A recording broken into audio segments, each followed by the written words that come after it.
ayọ̀ mi kún o ayọ̀ mi kún o ti kún púpọ̀ ìjó ọpẹ́ mò ń jó bíbí tẹ̀ mo rí kan màmá oríkì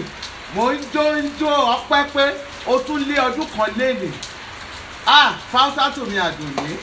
wàá gbó wàá tọ́ wàá pẹ́ láyé wàá ṣọ̀pọ̀ ọdún wàá rọ́mọ ọmọ ẹ gbogbo tó bá dáwọ́lé ayọrí sí rere bí ìníwó ẹ̀ tí ojú òní tiẹ̀ ó ti ṣe tán bí ìwà ṣe tẹ̀lé ìláṣẹ ìjọba rẹ̀ gbọ́ngbọ́n máa kàn sí ni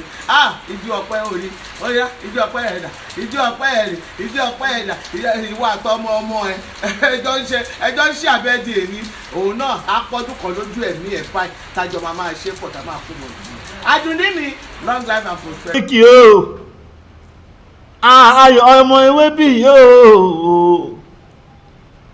ara pápá ṣe bóun là bẹ́tù nínú gbó ibi gìlọ̀ làábà kòkò arafin dáǹtì réfe ìta gbangba làbẹ́wé ajíléke gbé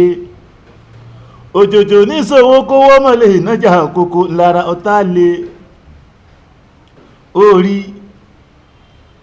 a ò ní bókùnrùn ẹyẹ lórí ìtẹ́ o bó ṣe sọdún eléyìí ó ṣe tẹ̀mí sí lágbára ọlọ́run ìláyà aláwòrán bí ọlọ́run ò ní jẹ́ ọ̀kánjú kú ayọ̀mẹ̀wé bí ọdọọdún ní sápóorúwé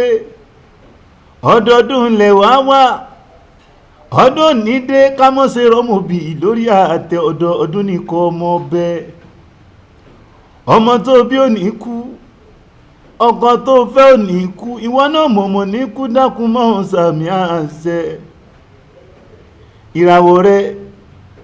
ògo rẹ ò ní wọ̀ mí ìràwọ̀ rẹ ò ní wọ̀ ọ̀kùn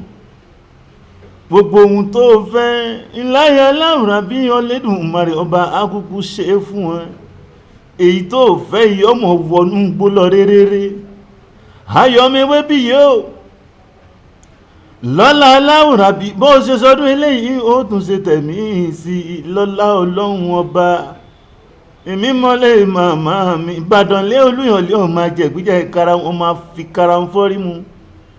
Ìbàdàn lóòjò ìlú Ògúnmọ́lá olódò kẹ̀ríkẹ̀rí ìlójú ogun